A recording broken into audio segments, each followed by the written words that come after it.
Manusia itu siapa? Manusia itu mangkanat mahasinuhu masawiyah fakih falatakunu masawihi masawiyah. Manusia itu orang ketika baik saja salah, apalagi pas salah. Coba saya misalnya pidato begini, di atas panggung saya orang alim pidato nasihati orang. Di saat yang sama seperti yang tanya Mas Fildan tadi, ada agak sopannya. Di situ ada mungkin orang yang lebih sepuh timbang saya. Masa lebih muda kok di atas? Yang di bawah lebih tua. Ada agak sopannya. Mau nggak pidato disuruh, mau di atas disuruh, nggak sopan sama yang. Tapi misalnya yang paling sepuh pidato nggak pernah ngaji kok pidato, terus gimana? Artinya ketika kita baik saja ada salahnya, apalagi pas salah. Sebab itu ajaran Rasulullah itu suruh berdoa Rabbana dzolamna anfusana. Sebelum minta itu merasa ya Allah kita ini mendolimi diri kita sendiri. Karena dalam pilihan-pilihan itu pasti ada salahnya. Coba misalnya Anda bangun masjid habis 2 miliar. Yang harusnya 1 miliar sudah jadi. Terus nanti suatu saat ketemu Allah ditanya, itu ada orang miskin, fakir miskin, yatim. Andai kan kamu sumbang 1 miliar itu sejahtera semua. Gara-gara kamu bangun masjid terlalu mewah.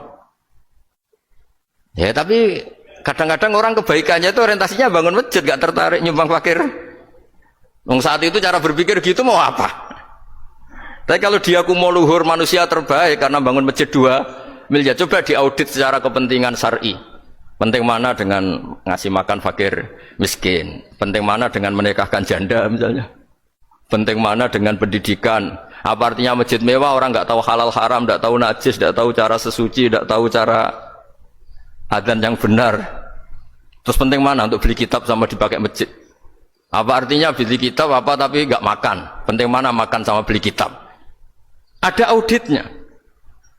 Makanya manusia itu ketika baik pun disuruh istighfar, apalagi ketika salah. Nah dengan perasaan seperti itu kebencian pada orang lain luluh karena potensi baik pada orang lain ternyata tinggi dan potensi salah ke kita juga tinggi.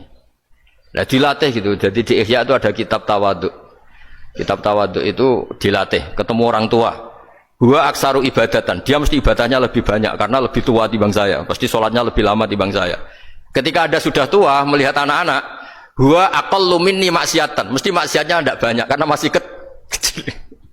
Terus ketika melihat orang fasik maksiat, la'allahu yatubu alaih fa innahu tawwabur rahim, mungkin Allah memberi tobat, bisa saja. Umar itu ingin bunuh Nabi, tapi Allah memberi tobat. Yang sowan kiai saja tidak mesti dapat tobat. Umar ingin bunuh Nabi, tapi Allah memberi tobat. Akhirnya ya tobat jadi Islam yang baik. Dalam sejarah Wali Songo, Kalijogo sowan Sunan Bonang itu ingin garong, tapi malah jadi muridnya jadi wali. Kalau Allah sudah menghendaki tidak ada ya. Perang Uhud orang Islam kalah itu karena panglimanya siapa? Khalid bin Walid. Tapi dia malah yang dapat hidayah. Nah sama orang yang sekarang Anda benci bisa saja Allah merencanakan ada apa? Hidayah di situ.